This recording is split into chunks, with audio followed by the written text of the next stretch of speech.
பேசலாமா? யாருக்காச்சும் இந்த மாதிரி நடந்திருக்கா? ஒரு பர்சன் எவ்வளோ தப்பு பண்ணாலும், நம்ம மேலே எவ்வளோ கோவப்பட்டாலும், ஓகே அவங்க இந்த சூழ்நிலைனால தான் இப்படி பண்ணிட்டாங்க, ஏதோ கோவத்தில் பேசிட்டாங்க, அந்த மாதிரி சொல்லி நீங்கள் கிவ் அப் பண்ணிகிட்டே இருந்து, என்றைக்கோ ஒரு நாள் ஏதோ ஒரு சூழ்நிலையில்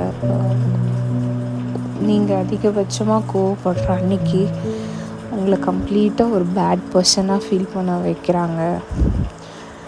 அந்த மாதிரியான சிச்சுவேஷனை நீங்கள் அண்டர்கோ பண்ணியிருக்கீங்க அப்படின்னா, நான் உங்களுக்கு ஒரு விஷயம் சொல்லணும்னு நினைக்கிறேன். அந்த பர்சனுக்கு உங்களை சுற்றி இருக்க விஷயங்கள் தான் பிடிச்சிருக்கே தவிர்த்து உங்களை பிடிக்கல. இது ஒரு பிட்டரான ட்ரூத். யோசிச்சு பாருங்கள்.